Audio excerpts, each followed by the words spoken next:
That was actually going to go live. Yeah. Doo-be-doo-be-doo.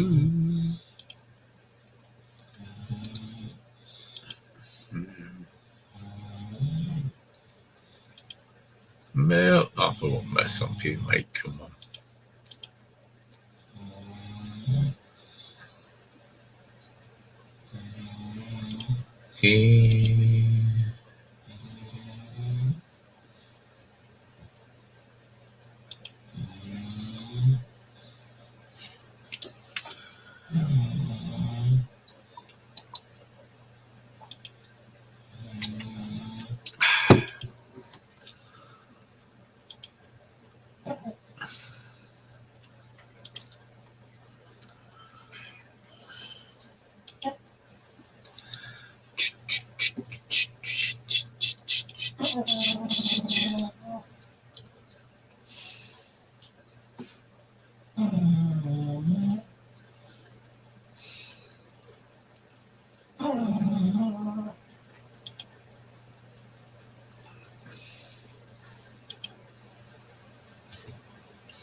Hey, Percy.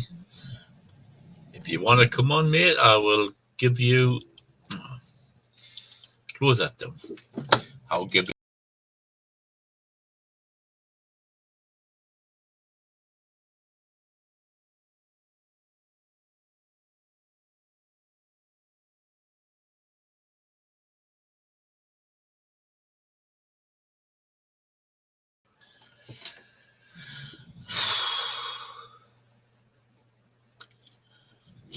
Metal detecting. Love metal detecting. Love finding what I find.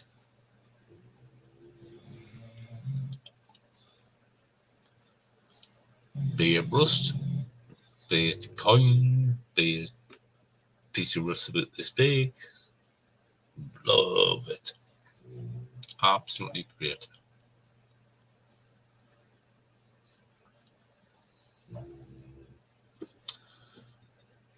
I love toning myself. Look in the mirror. Yes.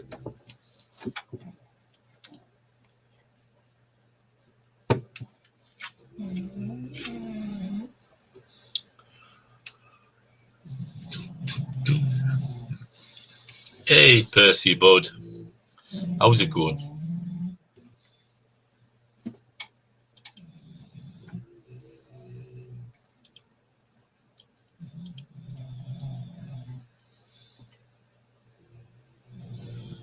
Oh, got you watching. Me and somebody else.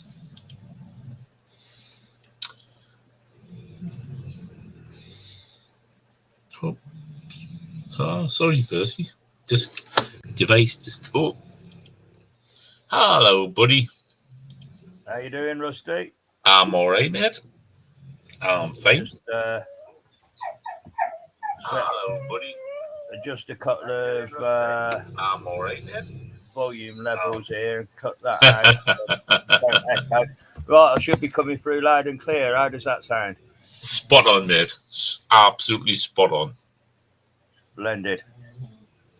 I've still got half a can of beer, and I've got another one in the fridge. So, well, I've got 2 cans left. 2 cans of John Smith's left. Not to be whack. Right, well, I'll stay on with you for a little while.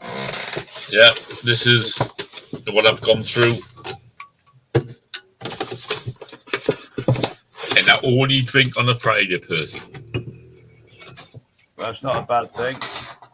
That's the only time I will come on live, like, but on a Friday night with Robin and them, because they're great people. Well, you're welcome to come on with myself and John Clayton on a Sunday night. All right. Mate. I mean, I don't normally come on till about 9 o'clock. We go a bit earlier on a Yeah. Sunday. We do 7 till 9 because it's Aye. a work night and getting some kit before. Well, what it is the wife comes and watches. The wife and the daughter watches what they want. It's between 7 and 9. So Right. our bugger says so I can watch what I want. Yeah. And I'll come back down about 10 to 9, 5 to 9, and then I'll just carry on from then. So where in the house do you set your studio up then? In the sitting room. Yeah. Hold on. This way is the dog cage, and underneath is another dog cage, and over the back is another dog cage. We took in 2 strays, rescues. Right.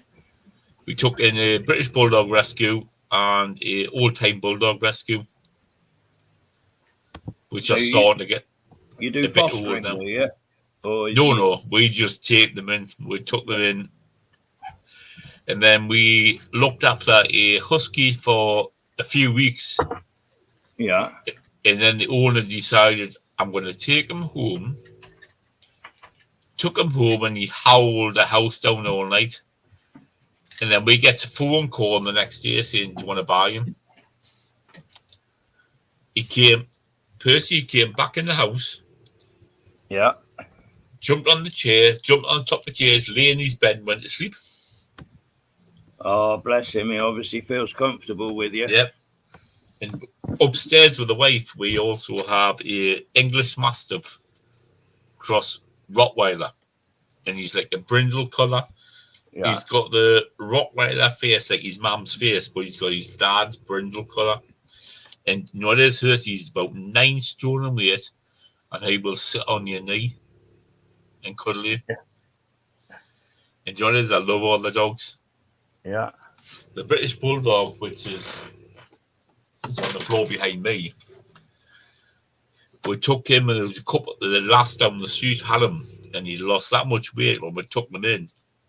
They went, what type of dog is he? So we went, Bulldog, and they went, are you sure? You know what I mean, Percy? Yeah. But he's put the weight on, and he's a little shit. Being polite, being trying to clean his paws. His tail is the worst because, I mean, he's got a corkscrew tail, we call it. He's got his tail is like the corkscrew on it, but his corkscrew is very tight, and he doesn't like his tail cleaned because he's never had the routine of being cleaned. Yeah. So what I've got to do is I've get him in his cage is on top of the other cage. Won't go in the cage if it's on the floor. Has to be up here with everybody else. Got to be top bunk, has he? Yeah. And what I do is I'll get him in the cage, and when we're asking to clean his tail, is I've got to put a rope lead round him. Yeah. Put it through the corner and drag him this way, so she can clean his tail without him biting her. Oh, bless him. He should get used to it with time, I should imagine. Oh no, this has gone on for 6 years. Oh, point is, Percy, he's a bulldog. Yeah. And he won't get used to it. He's like, basically, you do as I say. I'm not going to listen to you. You've come across my Barney, haven't you? On the videos, he can be quite a handful. He's a really good boy, but he is so vocal. Being a staffy, he's got something to say about everything. Do you know what it is, Percy? With being a bull breed, they're so pig-headed and stubborn. Yeah. Well, here he is now. Oh, you lovely. And he's camera shy. If I try and take a photo of him with my mobile phone, as soon as you see him, he sees it pointed at him, That's it. He's run away. He doesn't want it took. I've got pictures somewhere at the old-time Bulldog. Bruce that's on the floor. And I was taking photographs outside of my phone. And he stood up on the chair and he went. And he just stood. I was taking photographs. And he's like, you can see the Bulldog smile. He's like, I'm going to pose for you. Oh, if I can find the pictures, Percy, I'll show you the pictures, mate. Honest, he was just on the chair, and he's like, but being 9 stone in weight, that's quite a lump, isn't it? I mean, he's 4.5 stone, and when he sits on your lap, you certainly know about it. I mean, we can't take him out now. He's too old now. We really need to get to the vets. The vet will say either two things: either we can do something, we can't. But before that, we used to take him for a walk. So I would have Bruce Archie, which is the mixed, and Jax, which is the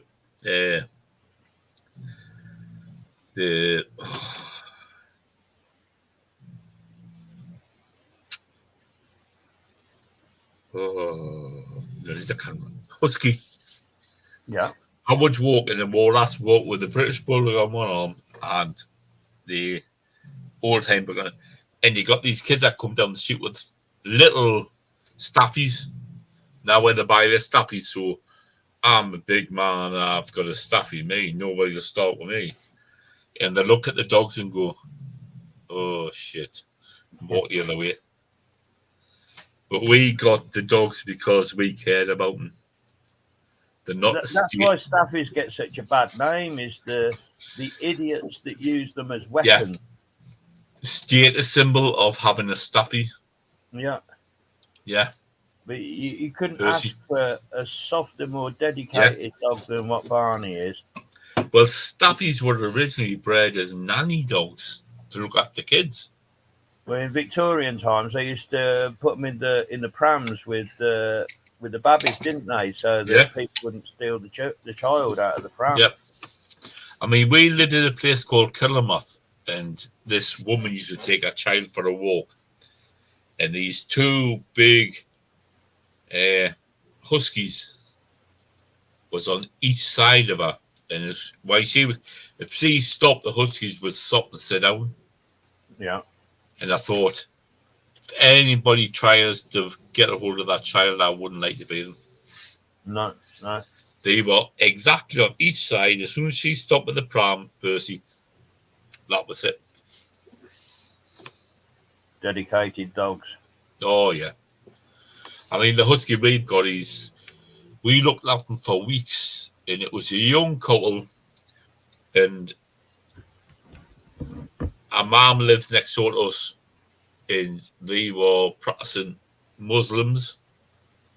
Well, called them, being a Muslim, you keep a dog as a work dog, not as a pet. Mm-hmm. He took his dog home. Hi, Andrea. He took his dog home, and hi, Andrea. It cried all night and howled all night, and that's why we ended up getting him, because his mom wouldn't allow him in the house, the dog in the house. You got to treat them as part of the family, haven't you? Yeah. But I mean, his mom was brought up that way, so I mean, you can't blame his mom for the way she was, because she was terrified of dogs, but that's the way she was brought up. You do get that amongst a lot of the Asian culture, that they are exceedingly wary of dogs. I mean, we have a gentleman owns one of the shops not from me, and he is a Sikh, and he loves his dogs. He's got a bulldog, loves his dogs, but it's just the way religions are. Until they realise to have a dog themselves and realise the dog's there and will give you uncommitted love and attention people don't realise about dogs. Yeah, the way I look at it is that a dog will be in our lives for sort of 10, 15 years. Yeah, something like that. But we're in a dog's life for the whole of that dog's life. Yeah. We are absolutely everything to them. Yeah. It's unconditional love. Mm. Yes, Andrea, they're like family. They're like an extra child in the house. But when you've got 4 dog childs in the house, it gets a bit much sometimes. It really gets a bit much sometimes. But love the dogs. Can't follow them. Even though they're little shits, but Yeah. you've got something you've got to learn to live with. Especially when a couple of them are rescues, and that's the hardest part. That's really hard when you rescue a dog, because the dog looks for love. And I watch a gentleman called Takis, I think he's in Greece, and he has over 200 dogs he's rescued in Greece. In Greece, they'll take a puppy and hide in the bin. Yeah. Yeah, I've seen it out in Turkey that you get huge, great packs of feral dogs just wandering the cities there. Aye. I miss me mouth. But yeah, Takis started with a little bit land.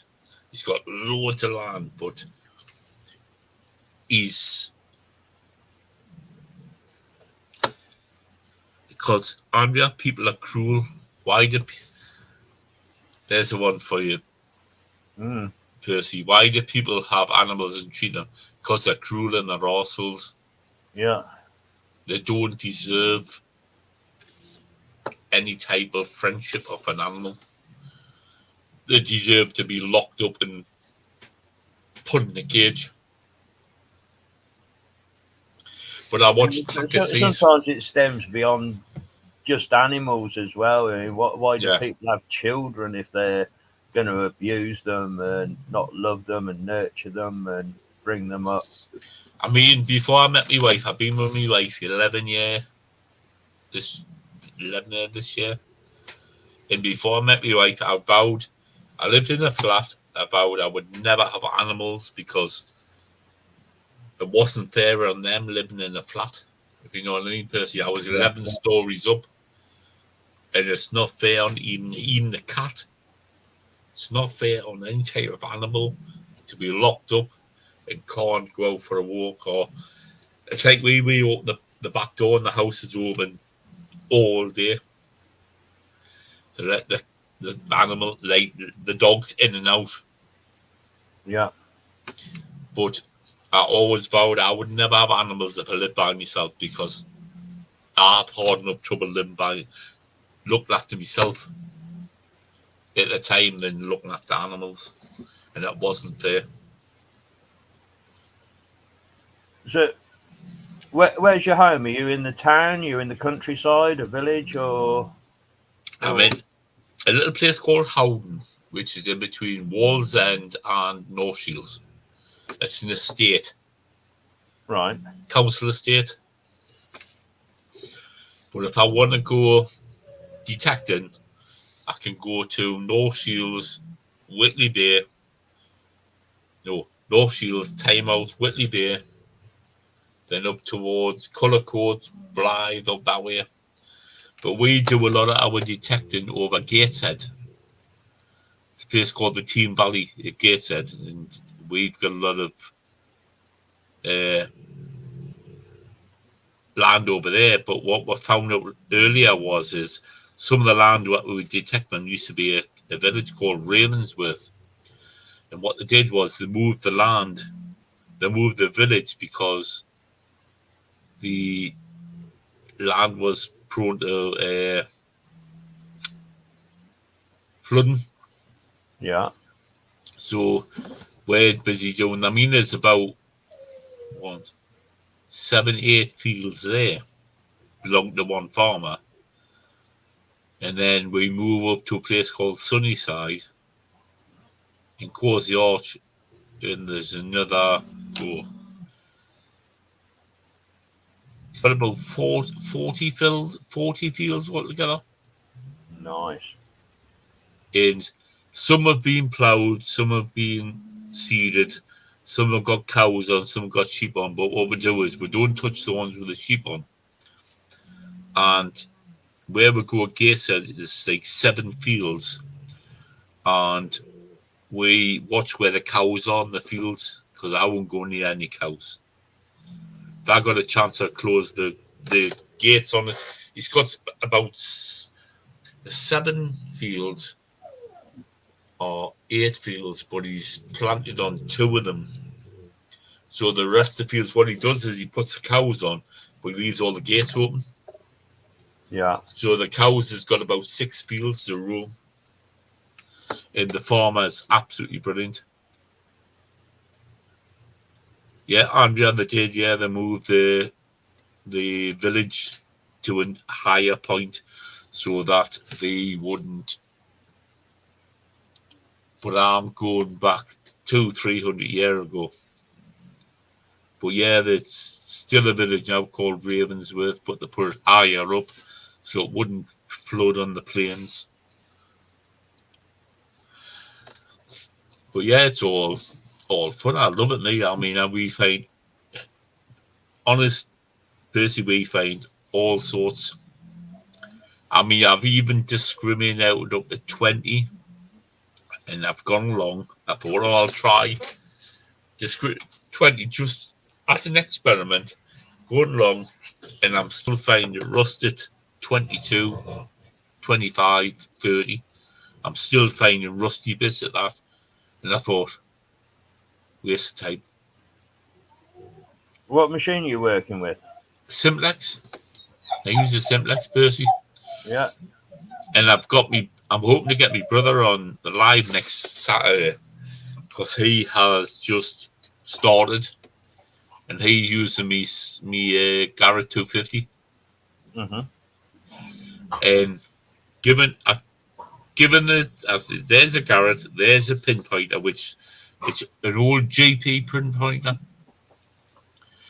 And I give him a digging tool and I give him a spade. I went, there you are, I says, and I showed him how to use it. And I says, to get on the 250, since there's no numbers, I says, if it's more near the top to your right, dig it. Yeah. Because normally if it's down the bottom end, it's rust. And he loves it. I just give him a detector, all the bits, and he goes off and just detects. And he'll dig almost everything. Well, I get jibbed quite a lot because my Garrett, it's not that anybody's being rude to me. It's just developed into a standing joke or Percy with his Garrett. But the finds I've had with that machine, Rusty, absolutely unbelievable. Well, let's start the story. I'm in Warwickshire, midway between Warwick and Stratford-on-Avon. I work for an aristocracy family, and the 2 older brothers have probably 3,000-4,000 acres of land between them. Ooh, nice. And I've got access to pretty much all of it. Yeah. But obviously, seasonally, if it's arable, there's crops in the ground, so waiting for harvest. On the pasture, they're a hunting family, so there's horses here, there, and everywhere. And one of the brothers has decided that he's turning all of his land organic. All right. And the way that he's doing that is he's planted clover and that has to grow for 3 years. It puts lots of nitrogen into the ground. Aye. And he's grazing sheep on it, so you've got the manure going in as well. And after 3 years without chemicals, that land is organic, and he can pick up growing again. But his farm manager is a bit of a stick in the mud, that once there's crop in the ground, you're not on it, and he looks on the clover as being a crop. I mean, they do mow it. They've just harvested. But is clover not something like grass? It's like a shamrock, you know, the three leaves, but it makes blooming good haylage for feed. Well, so, that's what the farmer we've got doing, exactly the same. So he's growing it. It only comes up to about knee height, but they're not necessarily going to want me trampling it down. Yeah. And then the other brother, that's the big hunting guy, he's growing so many fields of pasture for hay. So I've been told, keep off them for the next, probably got about 3 or 4 weeks until they make hay. Once it's made hay and baled and off the field, then I've got access to them again. So I'm sort of dotting around here, there, and everywhere. I mean, we've got the farm at the moment. The fields he's got is he's put sheep on some, cows on another. He's just seeded some. Yeah. So he does a little bit of everything, but he's great. You taught him, and he's just like the way we are talking now, Percy. He's down to earth. He doesn't give a shit. All he said to us one day was, all I want to know is if you find any gold bars about this big, that's all I want to know. Yeah. But Hilton, what I'm hoping to get on next week as well, next Saturday, is he used to work for him. That's how we got on the land. But he's got some land, but he's got land all over the place, you know what I mean, Percy? And his dad's got loads of land up in Morpeth as well. It's having the connections, isn't it? Yeah. So far, I've only been detecting. I'm coming close to my 3rd anniversary of detecting, so I'm reasonably new to this. Yeah, well, I am. I've only been doing it just over 2 years. I've not had to stray away from these 2 brothers' lands so far. I've got other bits and pieces coming up. A builder guy in our village, he's got this whole green agenda thing, and he wants to turn his building company carbon neutral. And the way that he's going to do that is he's just bought a 7-acre plot. Right. He's going to plant trees there. All right. So he's doing this carbon offset malarkey. Do you notice we cover 1% of carbon neutral out of the whole world? Yeah. America, China, Japan, India don't give a toss. No, it's like, what is the point of becoming carbon neutral when the rest of the world, the rest of the countries are polluting the... Not without getting that big 4 on board and signed up to something. And the way it's done as well is that you're never truly carbon neutral. No. You're not ever stopping producing carbon dioxide. What you're doing is you're selling your carbon dioxide footprint to somebody else. Yeah. Just to appear that you're doing it. The whole thing is totally unworkable. Do you know what it is? being honest, Percy, we had a Jeep Cherokee, and it did on diesel. It did 26 miles to the gallon. Yeah. And now we've gone over and we've just got ourselves a Reynolds Scenic, 60 miles to the gallon. All you got to do is change from one car to another car. Yeah. So you're not using much fuel. But I wouldn't go on petrol. I would stay with diesel. I prefer diesel to petrol.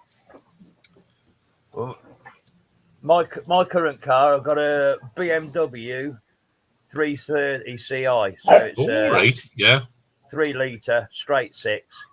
It's 21 years old, so yeah, it's coming close to tax exempt. Well, no, it's 40 years, I think, for tax exemption. Is it? I thought it was only. Is it? I thought it was 30, but I mean, I could be wrong. Like, I would check it up. I know it becomes vintage at 25 years, so yeah, you get insurance policies are different. That you're running a vintage car. I don't see much difference in road tax. I pay through the bloody nose for road tax. That's all wrong the way that's calculated. It should be your road tax should be tagged to your mileage through your MOT. I do next to no miles in my Beamer. It does 24 to the gallon, and I only use it at the weekends. I use a company vehicle backwards and forwards to work. So you could have somebody with a 1 litre car that does 12,000 miles in a year. Mm-hmm. My 3 litre, if it does 3,000 in a year, that's as much as it does. So your emissions are going to be pretty close to each other, except the 1 litre's paying probably 50, 60 quid a year tax, and I'm paying 350 a year. Well, put it this Percy, the Jeep Cherokee was £630 a year road tax. Yeah.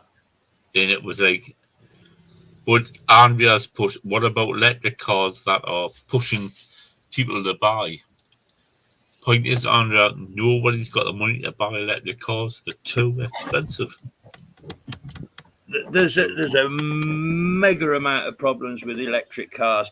The charging infrastructure isn't there for a start.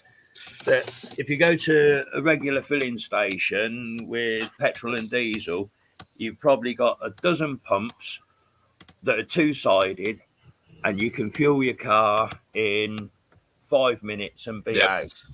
Percy, I need to go to the toilet a moment here. I'll be 2 minutes, mate. Yeah, I'll carry on chatting electrics. The big car producers, Volvo, have said that it's 70% more pollutive to build an electric car than it is to build a conventional car. And then you've got to look at the materials that you're using in those cars. Where's all the lithium coming from for the batteries? How's that lithium being produced? Is it using child labour, sending them down mines in third world countries where there's not so much workers' rights protection? And then at the end of its life, how are you going to dispose of all these heavy metals that are in the batteries? There's a pollution problem there. Well, don't see that it's the proper option for a greener future. I think the way to go is hydrogen engines. You burn hydrogen with oxygen, and the only byproduct that's going to come out the exhaust is water. But the technology's not far enough advanced on that yet, I don't think. And it's got to be pretty safe because hydrogen is really combustible, isn't it? Remember the airships, the Zeppelins and things that were hydrogen filled, and when they caught fire, they didn't half go up with a bang. Yeah, not convinced by this electric revolution in one bit at all. God blimey, Rusty, I didn't half talk some then. looking at other options other than electric. Hydrogen. Yeah. Well, I talked about building trucks into hydrogen. You burn hydrogen with oxygen. What comes out the exhaust? Steam, isn't it? Yeah. Water. Yeah. Yeah. But, I mean, they got rid of two-stroke engines, which don't high out as much as what 4x4s do. But they never got rid of 4x4s, Percy. No. And there's no real need for most people to have a 4x4. If you're living in the middle of the city and you're doing the school run, dropping the kids off, and then going to the office, why do you need an off-road vehicle? I mean, the wife, we got the 4x4 because the wife could get into it. And she could, actually, she's only 4.5 foot. So when she sits in the car, she could actually see over the top and she could see the bonnet. Yeah. But I've used it off-road when I've gone to different places. But it's just the expense, what they're putting on people now. Tax and road tax. Then you've got your mileage, which at the moment the garage is like 186 for fuel, for diesel, and it just doesn't work. And none of this is to do with the blooming Russia-Ukraine situation. This has been going up before that. This all stems back to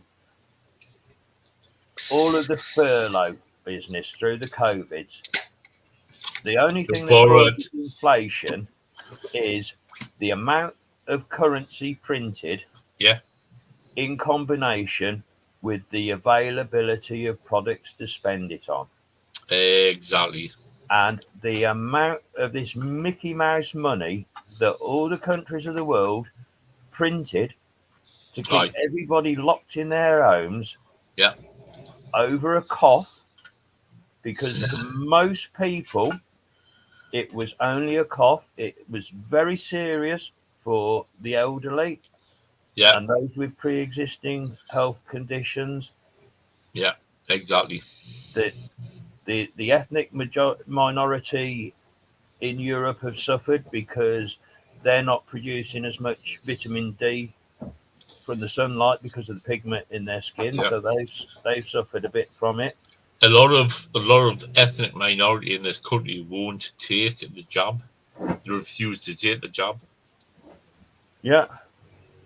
But it's like, what do you do? I've had that has not taken the jab, and I am not going to. I mean, be honest, I've had the first two, with the Ben working in Siemens, and I caught COVID for about 5 or 6 years, and I never lost my sense of smell. I never lost taste. I just felt lousy, like I wanted to sleep. It's such a changed disease now that it's into these variants of Omicron.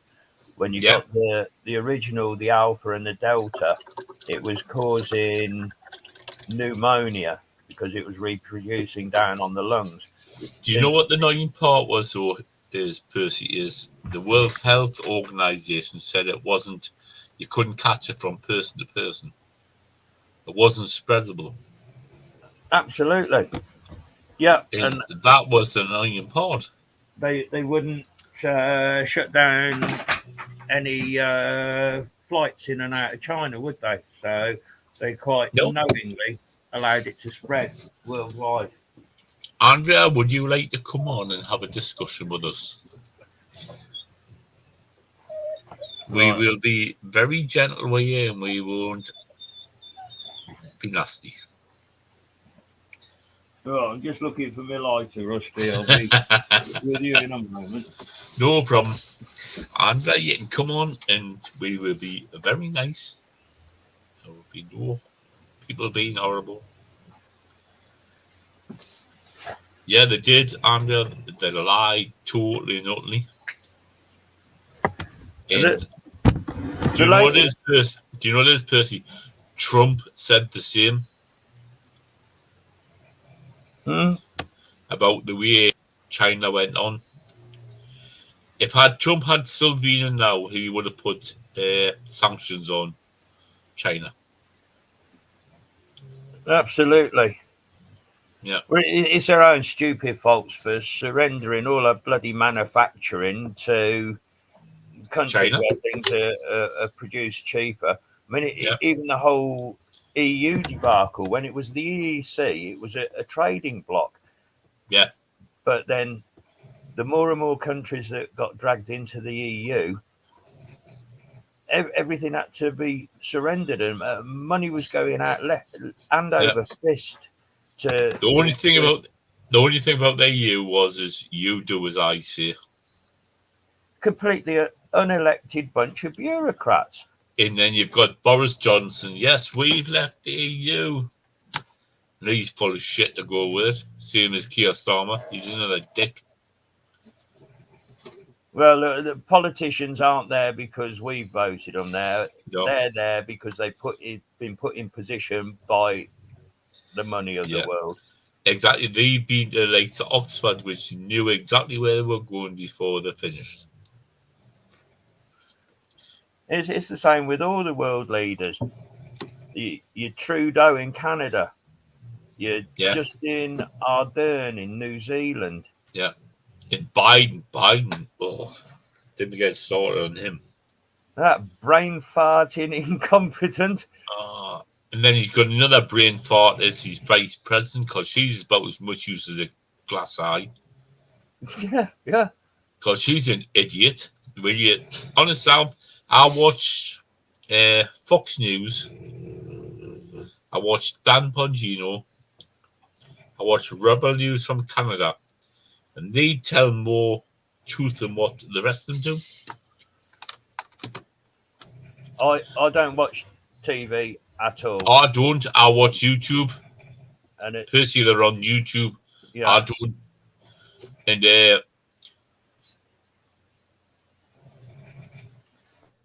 Biden has turned around and said that that he won't deal with the UK about this Irish protocol. Fuck him.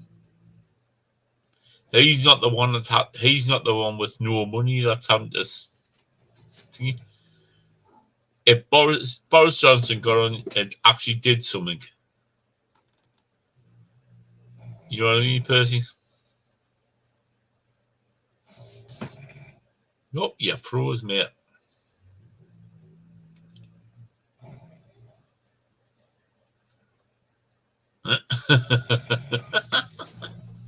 But Andrea, I'm on next Saturday night live, so you are welcome to come on. Have a discussion, discuss whatever you want. I'm not bothered. Percy has frozen. Just come on, enjoy yourself, talk about whatever you want. I'm not bothered. Yeah, he did, Andrea. He froze.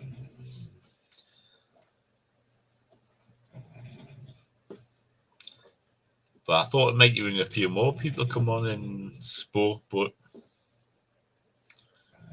no. Yeah, buddy. Help. Help. Help.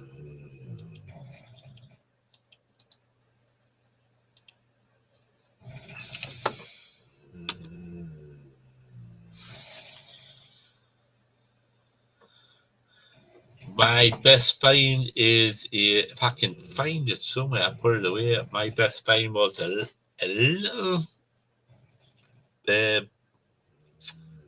brooch, only about so big, and it was late Victorian, and it was like a shape like that, and had Miss Paul written across, and that was gold, but it was late Victorian, so they didn't really stamp it then. That was my claim to fame, or my two pence cartwheel pennies. Well, cartwheel 2 pences, which I found stuck together, and I went cartwheel pennies, and I went, Hilton.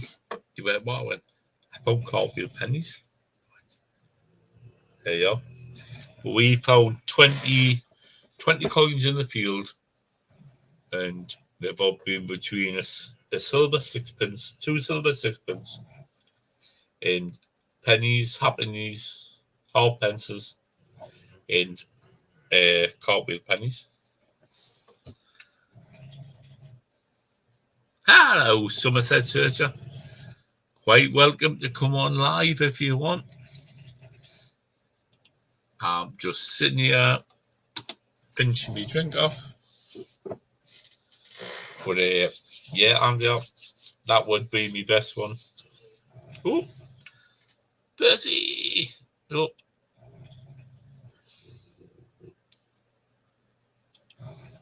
Hello, Bud.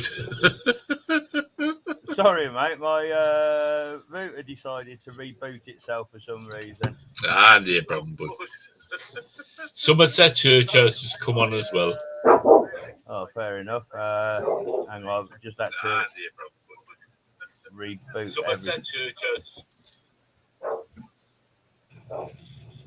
We've got Bill coming on, have we? I don't know. Jeez. Hello, buddy. I fell asleep on the sofa, woke up with a bad neck. Barely enjoying, but hey ho.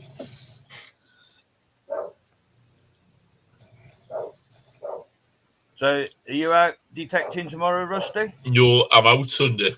What we're gonna do is we're gonna peg out the field where we found the coins, and then there's 2 of us who are gonna go up that way with the field, and then one's gonna go that way with the field. Yeah. And it means we cover everything, so there's nothing else left. That's the only way I work. When I start a new field, I grid it north south. Then when I finished it, I turn on myself and I go east west.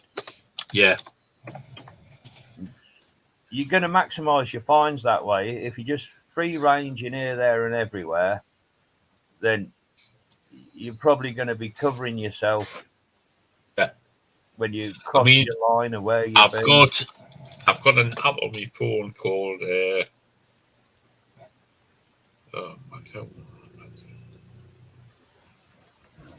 called Techo Track. Right. And what I'll do is I'll go at the field. It's great because what you do is you go to the field. That's what it actually looks like. Yeah.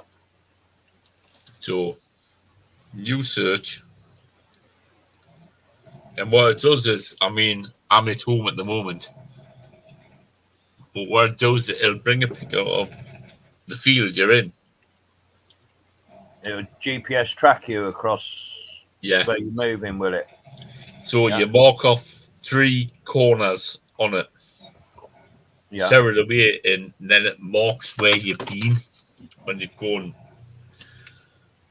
Right, Somerset Church, what you got? I would come on live, but I'm in bed with Julie snoring next to me. I'll get that when I go to bed. How you keeping, Bill? You all right, mate? Right, Andrea. Depending on what metal detector you use now, I would dig on the high tones. On the Simplex, I normally dig 22, 23 over. But I found a few coins at 44 on the simplex. What number does a simplex go up to its highest on the range? 99. But I found, I found cartwheels, and I found the cartwheels at about 66 or something, 67. They weren't up in the 80s where they normally are at. They were actually further down. Yeah. But then I'm wondering maybe that's the type of material that they come out with.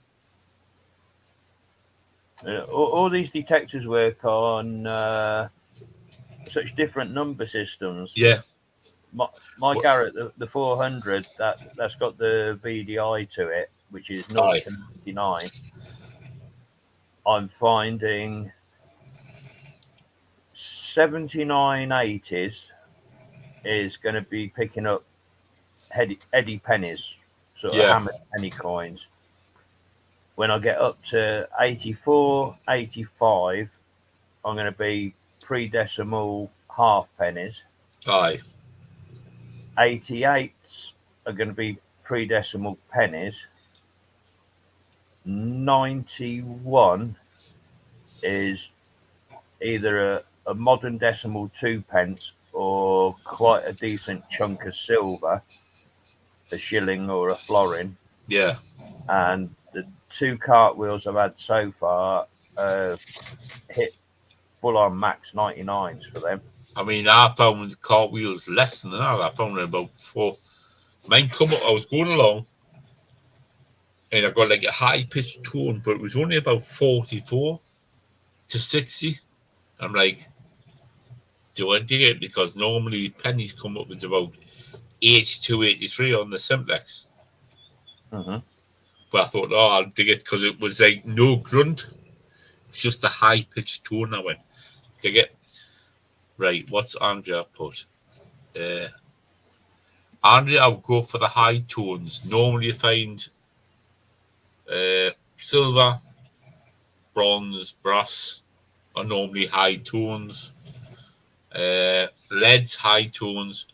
But you will find gold is actually a lower tone because it's a different density to silver. Would that be right, Percy? Yeah. It's gold is a low conductor, is the official term for it.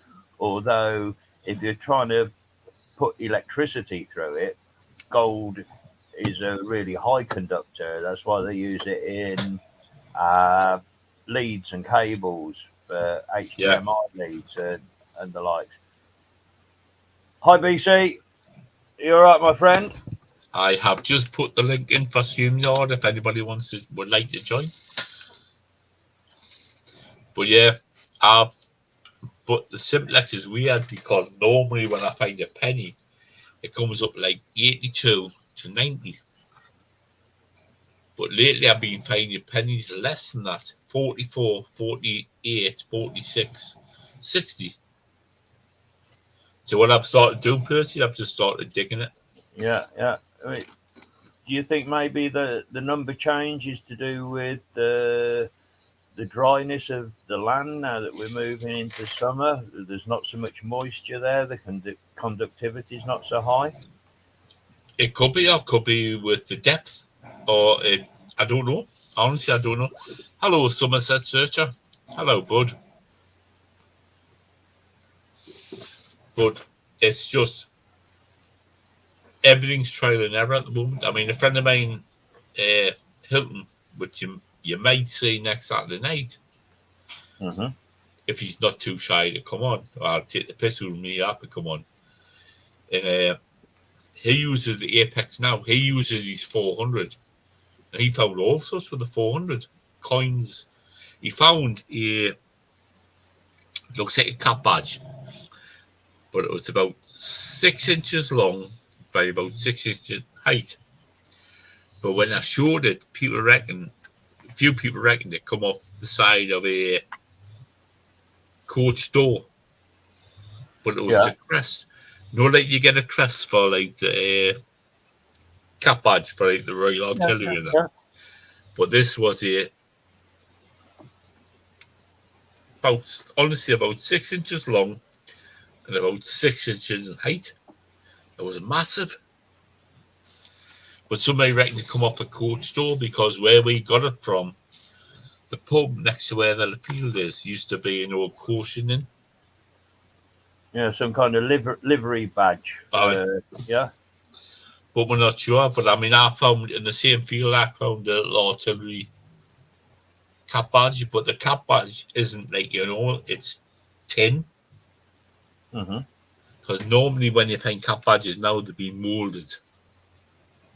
Yeah. But this is actually, where is it? It's actually made out of tin. And now I put the bloody thing in. Great at putting things away. I know that feeling, Rusty. Yeah.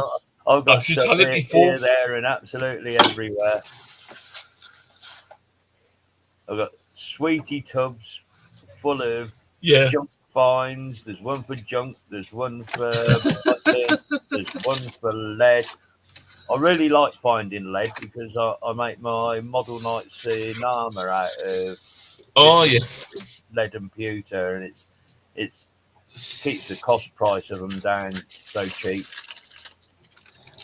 Funded, man. Right, I funded. Let's have a look. This is a Royal Artillery cap badge, but it's made out of tin, though. It's not like your normal, the cap badges. Yeah, they're usually brass, aren't they? Yeah, well, that's the cap badge there at the front. But I will, if you look how thin it is. Yeah. And that's the back. But it's made of like a tin material, so it's really, really thin, if you know what I mean, Percy.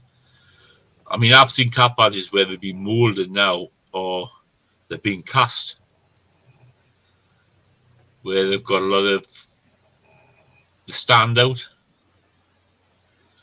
But this is just basically the wafer thin. I'm going on perspective of what I can see on the screen here. Is that too big to be a cap badge? No, it's an example. Oh, right, yeah. You holding it so close to the screen, it looks absolutely huge. Yeah. But when you look at this, when I put this here to there, this is a friend of mine's badge, looks about that big. But he's got the lion on one side. I think it's a lion or something on the other side. But it looks similar to a Fusilier badge. Now the middle bit in the middle.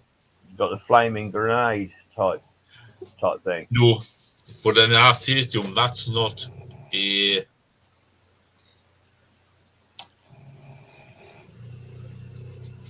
Fusilier. That is something else, because it's actually a coat of arms. What I do is I will get a copy. What I do, Percy, is I will see him, and I'll get a picture of him, of what it actually looks like. Actually, let's have a look, see if I can get a picture of him, and I'll share it with you. I just.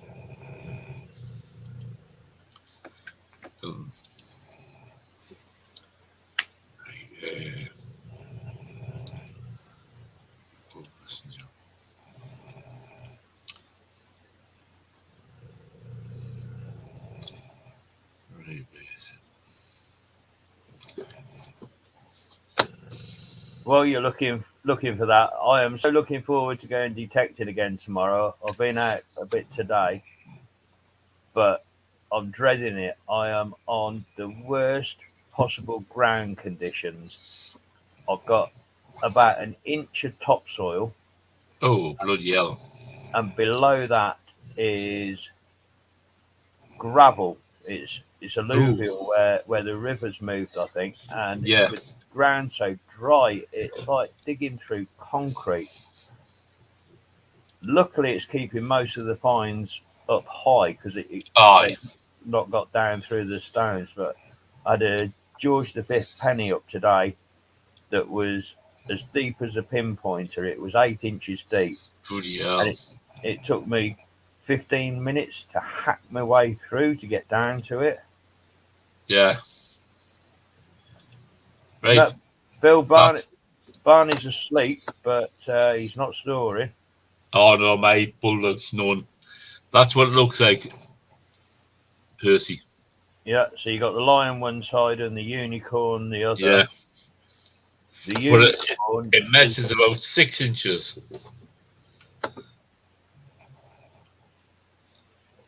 What would be the real giveaway is what the writing around the crest in the centre is. Yeah. That would be the true indicator. And I mean, some writing across the bottom of it as well, isn't there? Yeah, it's just, it hasn't, I can't expand it because I'm using the web browser. Yeah. I'll tell you what I'll do. I'll save the image. Right, yeah. And I will open the image up, see if I can. Right, I've just expanded the image. Let's see if I can change it. StreamYard. Right. Nope. Stop share image. Screen. Application. It takes a bit of getting used to StreamYard, doesn't it? It does. It's a really effective free platform, but it does take a bit of use to, a bit of practice. Well, that did nothing. Right. Stop screen. Right. Application. Oh, there it is. Right, Percy. That was a bit closer for you. As much as I can get close as possible. Right. It's around that crest in the centre, bottom left, you got the harp, so that's Ireland. Mm-hmm. Bottom right, I think you've got the 3 lions of England. Top right, maybe that's the 3 fleur-de-lis of France. And then the writing around that is the Oni Swat Kimali Pass, I think is the, excuse my Latin, it's it translates to something like woe betide anybody that crosses us, that kind of, and that's the motto of the Order of the Garter. Right. It also appears on the back of bullhead shillings. Yeah. If you look at that, it's sort of make bad things happen to anyone that does bad things to me, basically. Well, yeah, that was found in a field where was just sort of going on. But the field was, you walked around the field and it was like a 45-degree angle. Yeah. And then it come off again, and then another 45-degree angle. And I tell you something, I've never been so exhausted in my life. And when I look at hills now from Metal Detector, I'm not going on there. I'm definitely not going on there. No, it's not flat. I didn't want to know. Has it been terraced, do you think? Is it man-made terraces, or is it just... It is, yeah. Yeah. What we got, when the farmer, he come up and he goes, the field down there, which would be nice, he went, that's an old bottle dump. But I went, and I'm thinking to myself, there's no chance of my earth I'm going back on that field. Honest, I've been on some fields, but I've never been on fields so the angle is like, honest, Percy is 45 degrees. It's got to be. But it goes along, down. But you need ankles like you're a roofer. I need a, plus if I had an oxygen tank on my back, I'll be fine. And we went along, then we went down, and then we went along, and went along, went down along. And at the bottom corner, so we decided to walk back up. So there's a pathway coming back up. That's where I found my badge. But it goes like that, and then like that, and then like that, and I thought, I'm not going to feel again. Gluttons for punishment. Oh, yeah. Luckily, where I am in Warwickshire, all the land's pretty flat. Yeah. Yeah. Somerset, it's lovely piece. It couldn't believe it. He's cleaned it up, and it's about so big. Absolutely lovely. Andrea, the picture does nothing for it. You've got to actually look at it. Because it's camera, to me, the camera doesn't always pick everything up. Tor Hill in Glastonbury. Yeah, I've been up there. Oh, blimey. That's a good up to the top of that thing, isn't it, Bill? Well, supposed to be Detecticon last year, the place where they found the hoards, which is about, I'm not sure, maybe 2 or 3, could be more. And I went up with the Jeep. I was taking some people up, and I couldn't hit that field. I had to go up another field, which was a slightly less slope. Yeah. Got the top, and that's when they found the hoards up on there. But I thought, nah, not for me. That not for me. I look at the hill and go, knock yourself out. I'll see when you come back down. Yeah, check down at the bottom and see what's moved down the hill over the years. Yeah, exactly. When we look at hills, we go, I'm not doing the hill. The hill goes like that, and we go to this part. Yeah. Because over the years, everything moves down. Doesn't matter what hill you're on, everything will move down this way to level playing field. What's your preference? Arable, ploughed land or pasture? Being honest, I couldn't care less. As long as I can get out and do what I've got to do. A lot of the lands we've got, some of the farmers' land it's got grass about this big. Mm-hmm. But we'll still go on because not everything is about this long. Some of it's about this long, if you know what I mean. And we'll still go on.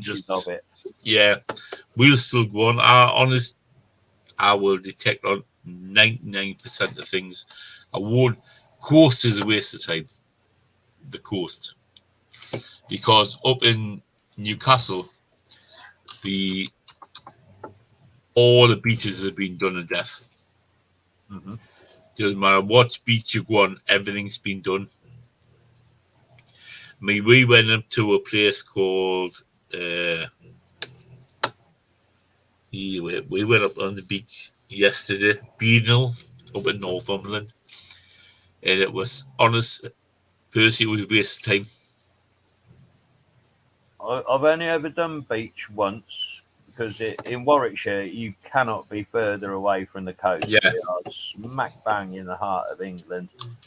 We went on holiday down to Paynton. Oh yeah, and pre-arranged a meet-up with John Clayton and Devon Digger Daz. All right, we had an evening session out on Paynton Beach, and then John called me up during the week and took me round to the next bay, Goodrington Sand. And you get 2 or 3 detectorists every day on those beaches, but John detects them regular, and he's pulling up the goodies all the time, despite how many detectors have been over it. Did you not depend on what type of detector you've got though? Percy. Yeah, and I've got the worst for the beach. I've got the Garrett, and they say that Garrett is no good for mineralized sand. Oh no! Well, I found. I mean, I started with a Garrett 250, and what I found was I would knock the sensitivity down to go on the field, go on the beach, find something, then I would knock the sensitivity down another 2. Yeah. Then go across it. If it's still registered the same, then I would dig it. But that was the only thing I do with the 250. It was like, even when I put the Nell Tornado coil on. Now you're talking. Yeah. And I went on the beach one day and I was like, "Ooh, that sounds good." So giving it this and this. So I started digging and digging and digging and digging again. And I got that far down, Percy. Yeah. And I put my hand down. I seen something black and I put my hand down and I went, "It's a car tire." And I've got to be down about 18 inches. Yeah, well, couldn't believe the depth on it. I run my 400 with the Nell Tornado. Yeah, absolutely brilliant. Because of the extra depth that you get with the coil, on the beach, you can afford to knock that sensitivity down a bit. Yeah. Most times I work in relics mode. Yeah. Which keeps everything in above 30. Yeah. 30 to 99. I used to use custom, which was 30 and like up to 30. I would take out. When I was on the beach, I went into custom and I notched everything out below 60. Aye. And I've not altered that custom setting so that when I'm back in land, if I've got a really iron infested field, then running it 60 and above, I'm eliminating so much of the chatter in the background. Yeah. And something I really do like about the Garrett is it's got the iron audio function on. Aye. So if I've got a reasonably clean field, I'll keep that iron audio on and I can hear that iron grunting away in the background. And it works wonders if you've got a deep iron target that's giving you the ding. But once the outside of the coil has swung over the target, you get that slight grunt. So you get grunt, ding, grunt. And then you swing it back, grunt, ding, grunt. And that's such a giveaway. I've set me brother on the 250 because I started on the 250.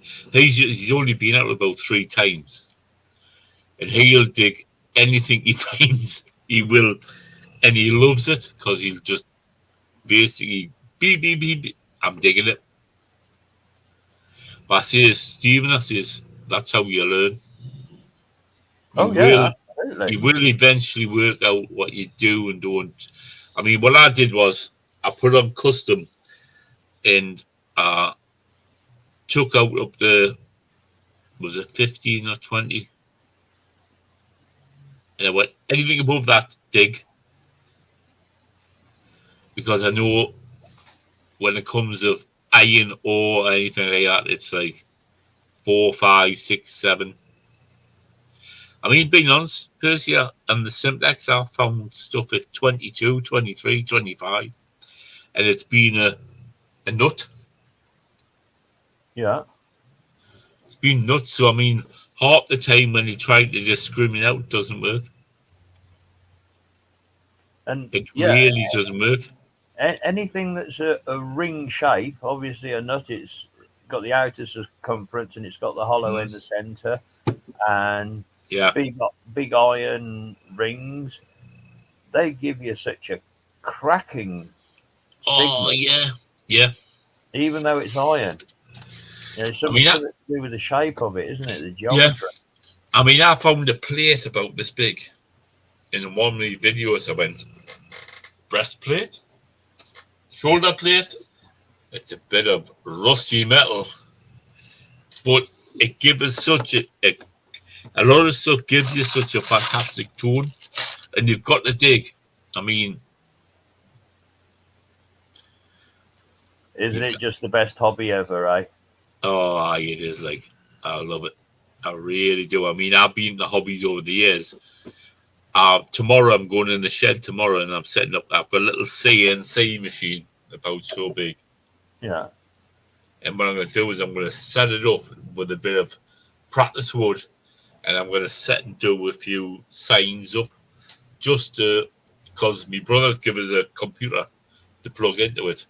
Mm-hmm. And I'll see what I can do with it and see what signs I can get. If I can get it working and get things onto it, I can design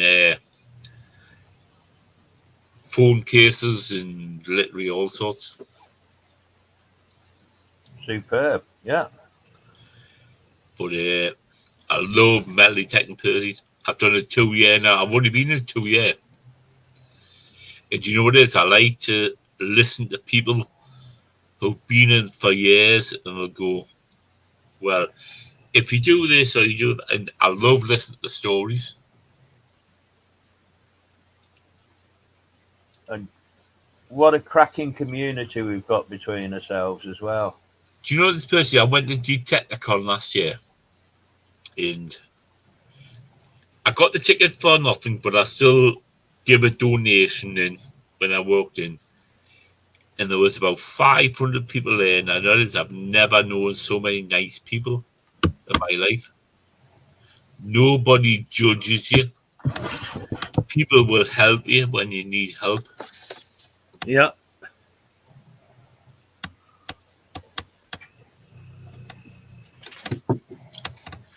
I'm really hoping when White is what you want for Christmas, I'll go a ticket to Detecticon. Oh, bless. It's not asking for too much, is it? It's not asking for a new car or. I mean, when it comes to Detecticon, one of the marshals for Detecticon. So I was asked if I wanted to become a marshal. I went, yeah, no problem. So I can detect while I'm there. But I would really like to go to Detectiveville. I really would, but I'll just wait and see. I'll see what Wallace says. Have tickets gone on sale for Detectiveville? Oh, yeah. 102 quid, I think. And are they still available, or is it sold out? I don't know. I will tell you. I'll have a quick look for you.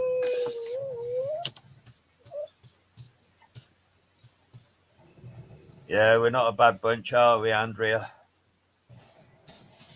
For all our quirks, we're a dead friendly bunch between ourselves. No, there's still tickets. £102 the tickets are. Well, that does surprise me. Still the same price as last year. Yeah, as I was saying on Roberts earlier, that the one I did fancy was the Rodney Cook, and they went like hotcakes. Yeah, it's like really hard to get tickets for them.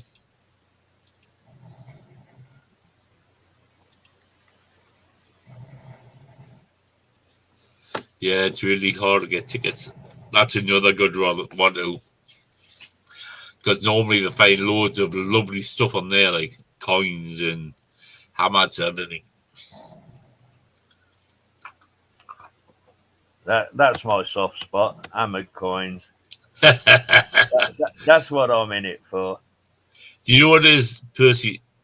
If I find a coin, I'm over the moon. Doesn't matter if it's a halfpenny or it's a penny, or like I found the two pence cartwheels. I looked at my mate and I went, and I picked it up and I'm looking at it and I went, Hilton, guess what? What?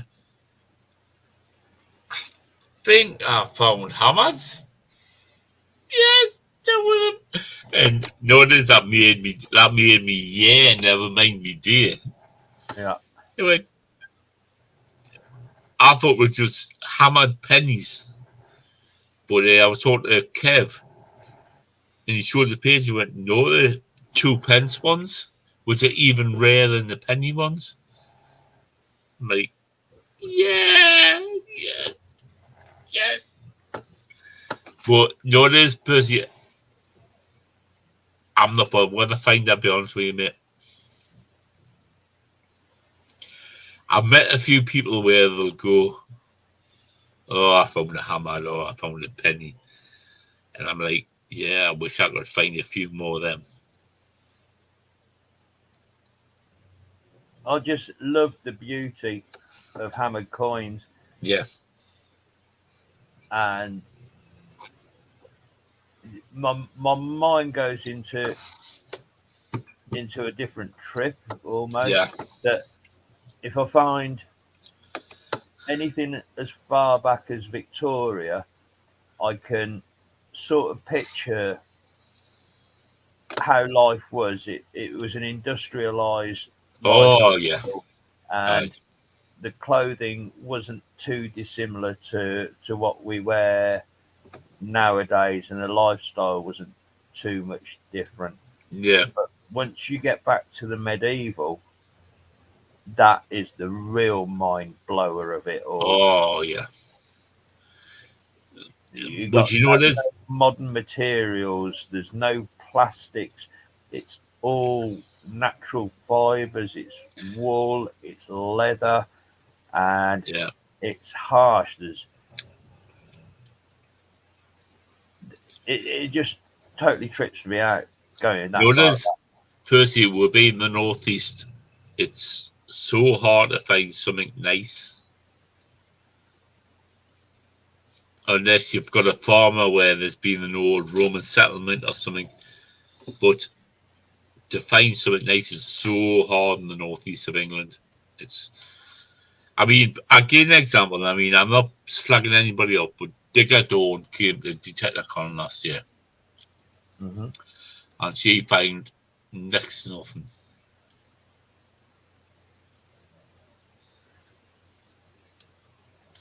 I'm not slagging anybody off, but I do find her channel very hard to watch. Cheesy.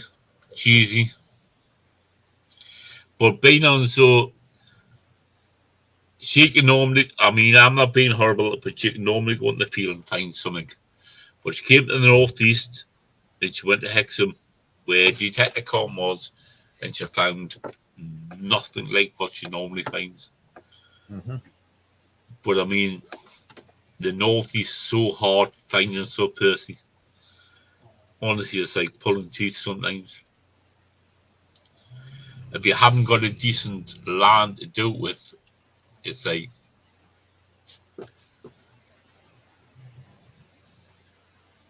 That's a kind offer, Bill. Yeah. I watch yours and Julie's videos all the time, but not had the pleasure to sit and chat with you as yet. And it would be great to catch up with you, mate. Well, Bill, I'm on next Saturday night. I'll do a live once a fortnight, and I'll be on next Saturday night. If you want to come on and talk about what you found, great. Honestly, that would be absolutely fabulous. The 4 Horsemen are on a Friday, and I do a live once a fortnight, starting at 9:00 p.m. And if you want to join us, that would be absolutely fabulous. That would be great. And if Percy wants to come along, mate, you are quite welcome. That's a kind offer. Yeah. If you want to advertise your channel on mine, I don't mind. I couldn't care less. Well, we seem to be gelling all right and chatting quite freely. I'll tell you what, when John and myself do live on my channel on the Sunday night, I get such stage fright before it starts. Yeah. And I don't know whether I'm I'm trying too much out of it, of trying to get a bit of a format to it, of having a topic for each one. Whereas tonight we just sort of banter and it's going wherever it goes. And do you know this, Percy? I'll let Jason and Roseanne them do all the interviews. I'm not interested in that. I'm interested in people coming on and talking about what they know about. If they know next to nothing, come on and tell us what you've learned. I'm not a stickler for, like, you've got to talk about this, or you got, come on, like we talked tonight, and it's just been nice. I really couldn't care less. If people want to come and talk, come on and talk. Show us what you found. I really, honestly, that's the type of things I like. If you found a rusty bit of metal out of a field, come on and show it. I couldn't care less. And it's been lovely speaking to you, Percy. That's the first time I've actually spoke to you. Yeah, well, I like to think of myself as a free and easy going chap that can sit and have the crack and talk and just unwind and. But I mean, now, like I said, a lot of the terrorists, like Steve Sifter does his giveaways on a Friday, on a Wednesday. Roseanne does hers on a Tuesday. Kev does it on a Monday. Jason once a fortnight with Roseanne. Yeah. And I'll say, Jason, what I'll do is I'll do it the other fortnight where there's nothing happening. And people can come on and speak their mind or do whatever they want. I love the Sifter show. Oh, yeah. I like Steve. Absolutely top. Yeah. It's so naff. It's good, isn't it? There's nothing phases him. No. Thank you. Saturday night was great. I will send you the link. And tell us your stories, what you found. But everybody has to learn somewhere down the line. If people come on, they're not sure, ask. So, will this be Saturday next weekend? Yes. Yeah. Every fortnight, Percy. What I did was Jason and Roseanne do one Saturday. Yeah. And then I thought, there's nothing on the following Saturday. So I was like, come on. That was a tight slot at one point in time because Tezza and Mart. Yeah. Well, Tezza and Mart is doing more on TikTok. And Tezza doesn't come on the lives as much as he used to. So initially, John Daz and myself thought of doing the Saturday. And it when Mart was started to take a break from it. But there was a lot of competition for that slot. So we thought, well, let's go for Sunday. Let's just do it. One. Yeah. I mean, I go on Marlon's on a Sunday. Oh, what a star Marlon is! Oh, notice I've never ambassador for the hobby. Yeah, I've never met somebody so nice. He's lovely, absolutely brilliant. But I thought, well, Jason's on one Saturday, nothing on the following Saturday, so keep it going so there's always something on. Yeah. And I welcome. I mean, I'm not fantastic. I'm not. I have mind blanks. If you watch me video, if you watch me last week, I'm like, what do I say? What do I do? Yeah, right. And it's so hard. You know what I mean, Percy? It's so hard. Yeah. There's a couple that I try to avoid like the plague when I'm doing my videos, and it's on to the next. or moving on. Yeah. I just find myself wanting to say those couple of phrases, but yeah. But I mean, I'll get to the point where I'll just your own style and letting your yeah. personality come through, isn't it? And I mean, if people come on and talk, Percy, I will sit back and let them talk. Yeah.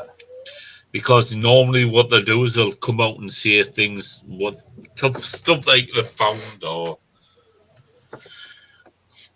and I'd rather just sit back and I don't mind. I don't mind anybody coming on Saturday night if they want to sit and talk. Then you're It quite welcome. It does take a little bit of courage to actually go live. You just got to get it out of your head that it's a broadcast, and you just got to take it that you sat talking to your mate like you would in the pub, or your mate up on the phone. Or... But I'm going to get my brother on next week. Because if he doesn't, I'll give him that. If he doesn't come on next week.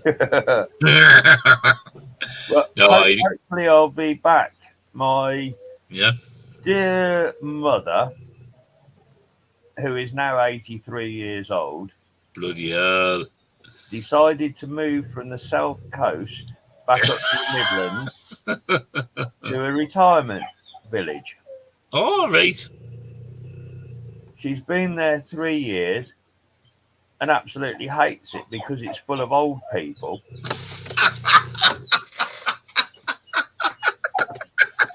So she's sold up, and next week she's moving back to the bloody seaside.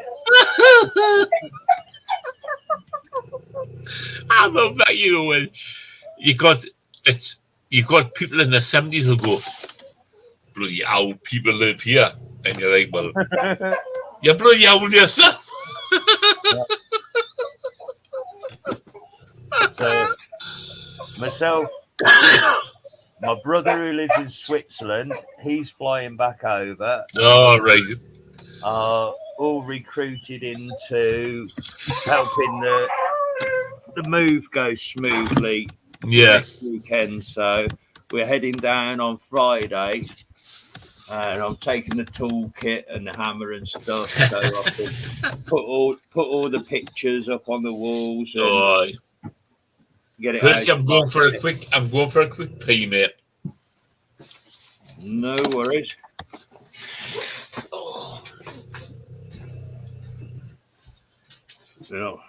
I'm just dipping my hand in the fridge to get Barney a lump of cheese. He's an absolute monster for his cheese.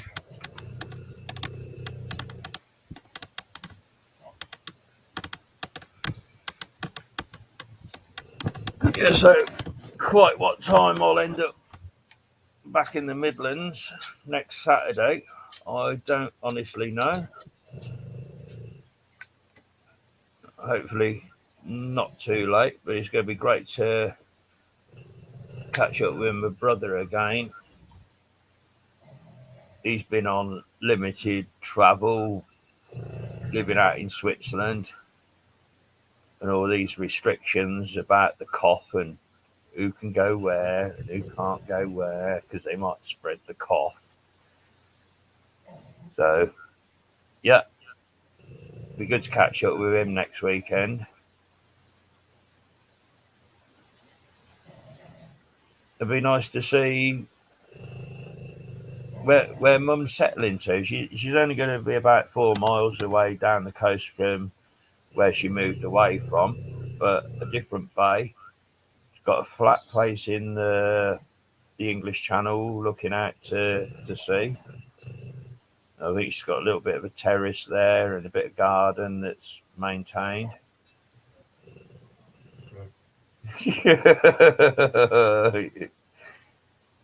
Yes, Bill.